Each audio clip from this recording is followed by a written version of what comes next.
Segundo a Organização Mundial de Saúde, no Brasil, por ano, nascem quase 300 mil prematuros, número que coloca o país na 10ª posição no ranking mundial de prematuridade, que é a maior causa de mortalidade infantil até os 5 anos de idade em todo o mundo.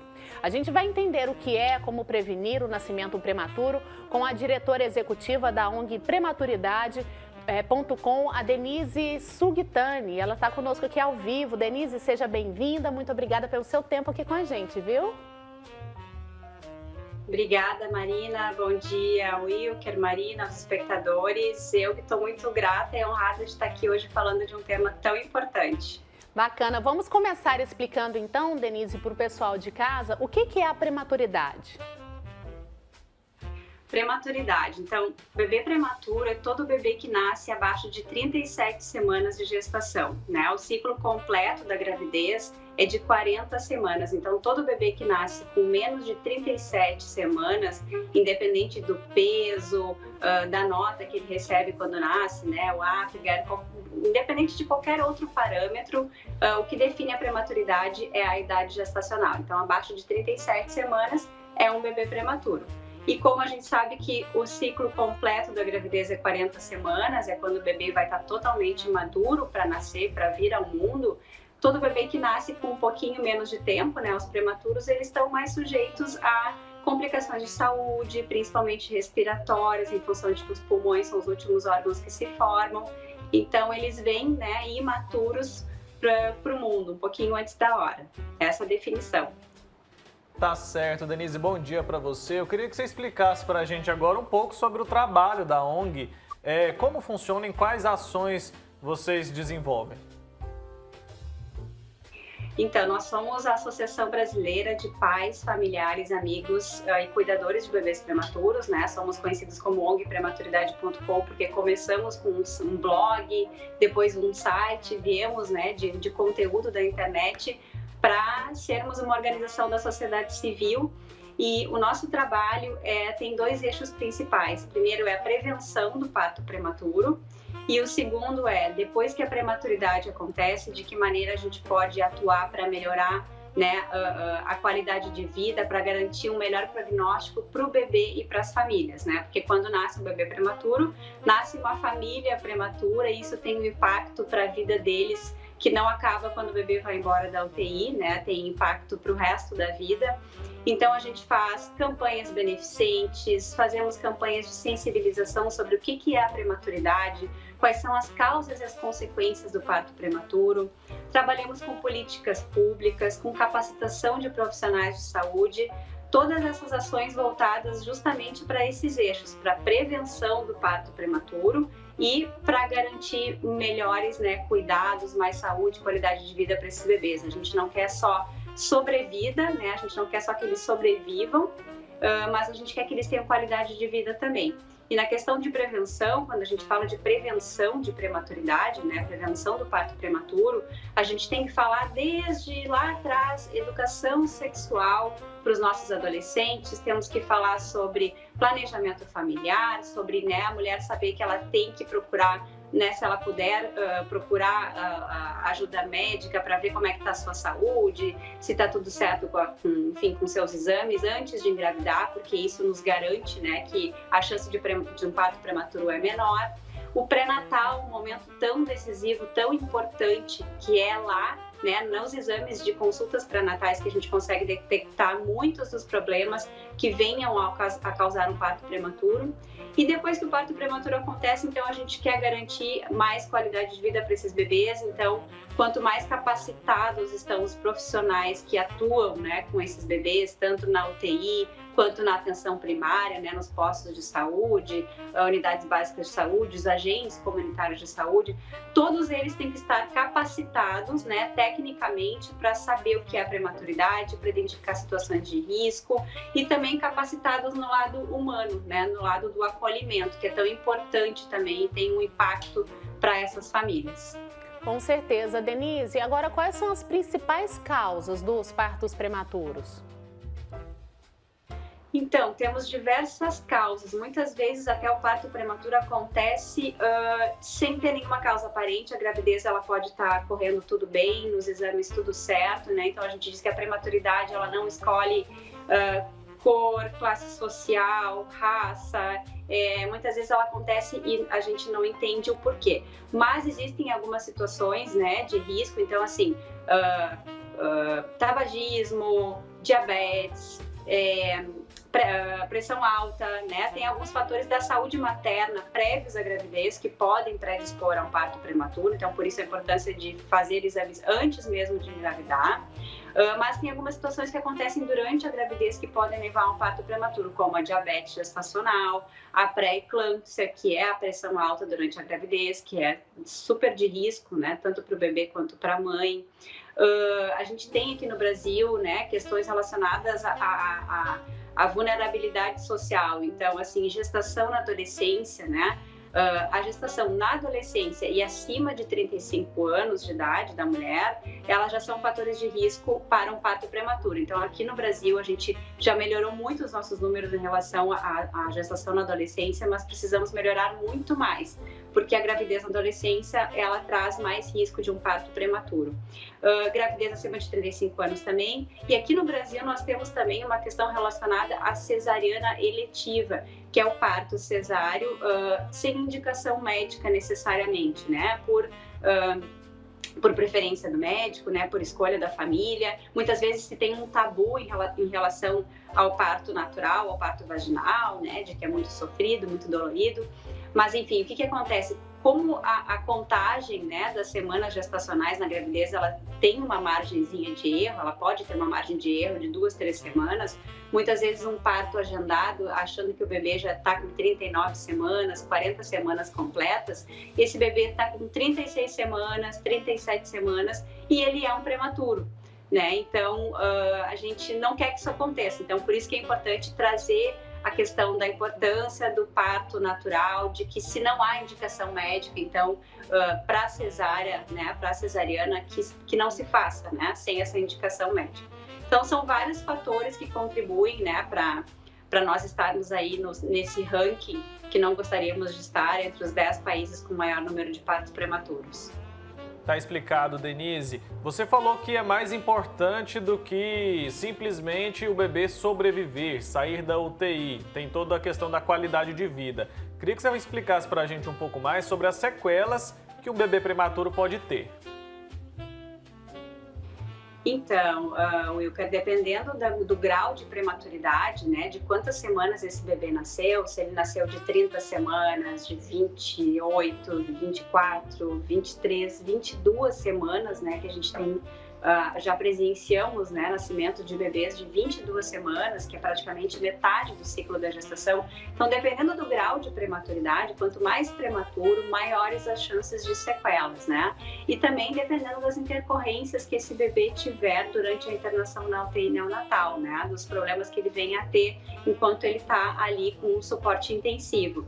Mas, geralmente, os bebês prematuros têm sequelas, principalmente respiratórias, justamente porque os pulmões, né, são os últimos ali órgãos que se formam quando o bebê vem antes, então ele tem essa dificuldade respiratória, ele precisa de suporte ventilatório.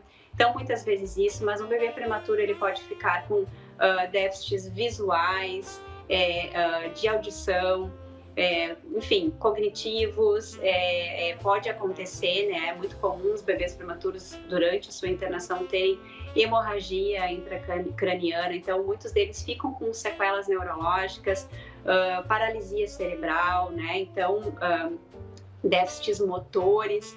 Então, a prematuridade, ela tem um impacto gigante, né? E isso tem toda uma cascata que vem depois para nós, como sociedade, que muitas vezes não é visto, né? O impacto do parto prematuro. São bebês que vão inspirar mais cuidados, que provavelmente aquele pai ou aquela mãe, principalmente a mãe, vai precisar abrir mão do seu trabalho, né? Da sua carreira para cuidar intensivamente de um bebê que precisa de muitas terapias durante a infância, que talvez seja um bebê, uma criança e um adulto dependente, que não vai para o mercado de trabalho. Então, é um impacto intersetorial que a prematuridade tem para todos nós, né, para toda a sociedade, mesmo que a gente não trabalhe com isso, mesmo que a gente não tenha no nosso, né, círculo familiar ou de amigos um bebê prematuro, todos nós somos impactados, né? Como a Marina disse no início ali, a principal causa de mortalidade infantil antes dos 5 anos é o parto prematuro. Então, ele é tão grave que até o bebê completar 5 anos, a criança, né,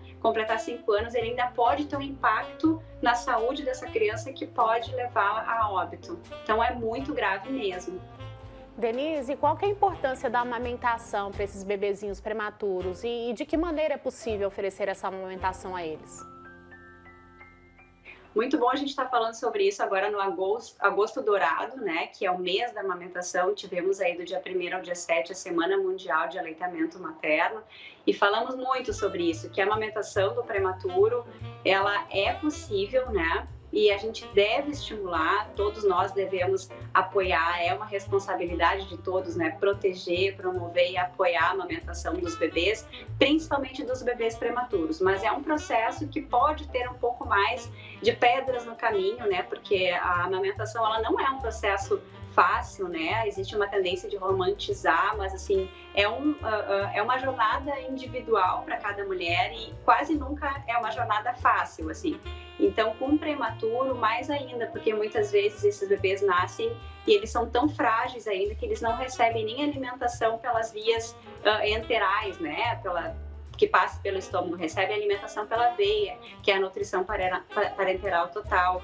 Depois eles evoluem para receber por uma sondinha 1 ml, 2 ml, né, do leite materno, do leite da mãe, ou então do leite de banco de leite, de doadora.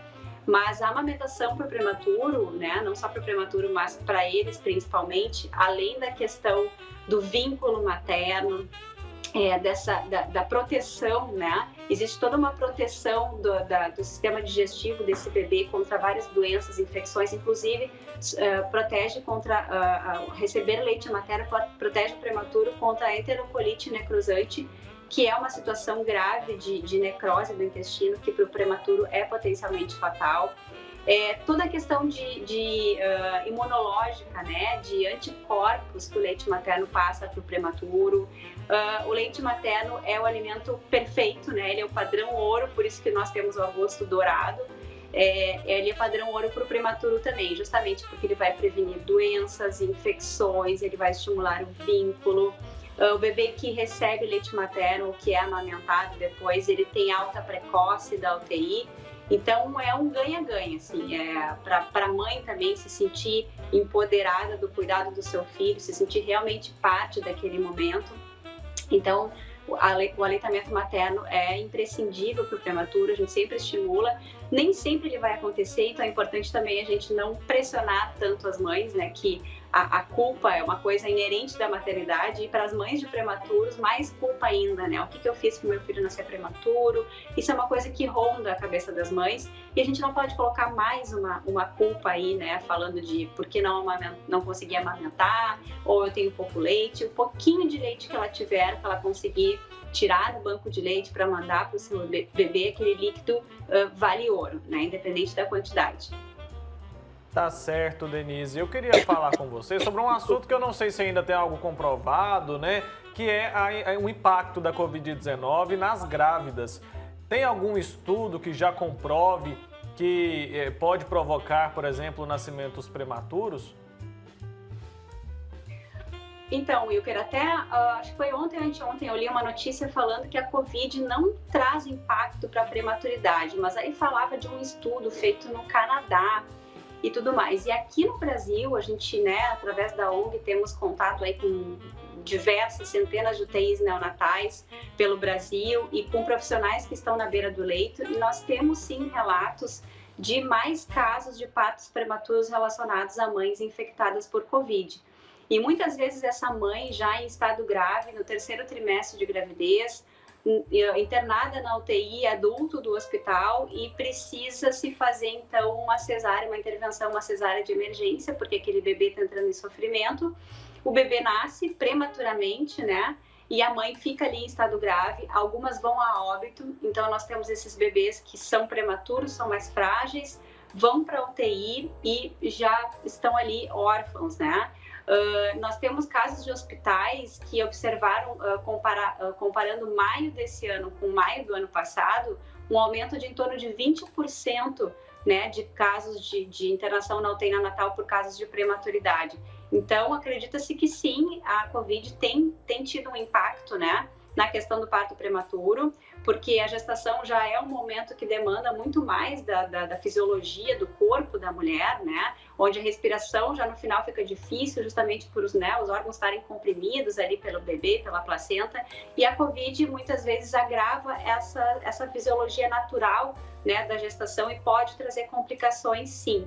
E outra coisa que eu acho pertinente falar em relação à Covid e à prematuridade, além do aumento de casos de bebês prematuros, nós tivemos muitos casos de UTIs neonatais que proibiram a entrada dos pais, até das mães, né, de ficarem com seus bebês. Então, nós temos uma campanha que é Separação Zero, né, onde a gente fala que pai e mãe não são visitas. Então, se existe horário de visita, a gente nem está falando de pai e mãe, porque pai e mãe não são visitas por lei, por Estatuto da Criança e do Adolescente, pelas indicações de Organização Mundial de Saúde, Ministério da Saúde, o lugar das mães, né, do lado dos bebês. Claro que mães infectadas, quando há situações de risco, ok, né, tem que ser avaliado caso a caso, mas mesmo com a pandemia, os pais, né, principalmente as mães, têm que estar junto, próximos, pele a pele, em contato com os seus bebês prematuros, porque se isso não acontece, é um impacto negativo de muito longo prazo. Então, a Covid realmente agravou o cenário da prematuridade no Brasil. 20% de aumento é um número relevante, né, Denise? Agora, os prematuros, eles têm alguns direitos específicos em relação aí você até disse, né, sobre as visitas, enfim, a presença do pai e da mãe, algum outro direito específico para essas crianças? Em relação a direitos, Marina, nós temos, então, pelo Estatuto da Criança e do Adolescente, garantido que toda criança, bebê, prematuro ou não, internado em UTI, neonatal, UTI pediátrica, ele tem direito, sim, a ter um responsável, né, um familiar ali junto o tempo todo. Em relação à prematuridade, né, nós temos aí não direitos garantidos, mas lembretes ou, enfim, detalhes que são importantes para o bebê prematuro em termos de cuidado, principalmente durante a primeira infância. Então, né, uma das grandes lutas, assim, da ONG é para que esses bebês eles precisam de um olhar interdisciplinar o quanto antes. Então, a gente fala muito de estimulação precoce, de intervenção precoce. São bebês que precisam ser olhados por uma equipe de fonoaudiólogos, fisioterapeuta, psicólogo, nutricionista. Enfim, não é um acompanhamento padrão de um bebê que sai da maternidade com 40 semanas e que vai lá uma vez por semana no pediatra, depois uma vez por mês. Esses bebês precisam de um olhar, né, mais integral, justamente para identificar situações de risco e intervir precocemente e evitar que eles fiquem com sequelas, né? Mas falando de direitos, a gente teve uma grande vitória no passado, Marina, que foi uma ação no Supremo Tribunal Federal que garantiu a ampliação da licença maternidade para as mães de bebês prematuros. Então, a ONG esteve super ativa e presente nesse processo, e isso foi garantido pela STF, não é uma lei, mas vale tanto quanto uma lei. E então todas as mulheres que têm bebê prematuro, que ficam mais de 14 dias internadas, elas têm direito a adicionar ao seu 120 dias de licença, enfim, ao seu tempo de licença padrão, lá no final adicionar o tempo que o bebê ficou internado, se é 30 dias, 40, 50, enfim, não está definido um prazo. Isso é uma bandeira que a ONG levantou desde o início da sua fundação, há quase 7 anos atrás, porque justamente para estimular o aleitamento materno, o vínculo, enquanto o bebê prematuro está internado, as mães realmente não têm aquele momento de ser mãe, de fazer o cuidado. Nada mais justo que elas possam ficar depois com esses bebês em casa. E o que acontecia antes é que muitas mulheres, o bebê ficava internado 3 meses, 4 meses, aí acabava o período de licença, ou o bebê recém tinha vindo para casa, ou ele ainda estava internado, né? Essas mulheres acabavam saindo do mercado de trabalho, enfim. Então, isso foi uma grande vitória, e aí as empresas, claro, muito desconhecimento, até o próprio INSS que está envolvido nessa decisão, desconhecendo, né? Não reconhecendo, na verdade. E aí nós entramos, então, com um pedido, né, no STF, levando esses relatos dessas mães, dizendo, olha, tá aqui, tá válido, mas não tá acontecendo na prática. E aí, ano passado, então, esse ano o INSS emitiu uma portaria garantindo que todas as mulheres que têm bebês internados, não só prematuros, então não só os prematuros foram beneficiados, né? Todas as mulheres que são contribuintes, né, da Previdência, que contribuem para o INSS lá no seu contra-cheque, enfim, no seu recibo mensal de trabalho, elas têm garantido a ampliação da sua licença de acordo com o tempo de internação do seu bebê. Então, isso foi uma grande vitória em termos de direitos, assim, voltados aos bebês prematuros. Mas ainda temos um longo caminho aí pela frente de batalhas. Com certeza, né? É um assunto muito importante e esse trabalho é fundamental. E que bom, né? Que o trabalho da ONG já tem contribuído tanto para melhorar esse cenário aí, essa prematuridade, que eu acho que esses números são assustadores, né? Do planeta inteiro, o nosso país está entre os 10 onde mais acontece isso. 300 mil nascimentos prematuros por ano, acho que é um número muito alto. Quero agradecer sua participação aqui com a gente, viu, Denise? Até uma próxima oportunidade. Eu que agradeço, foi uma honra. Obrigada. Obrigada, um abraço para você, Denise. É isso então, né?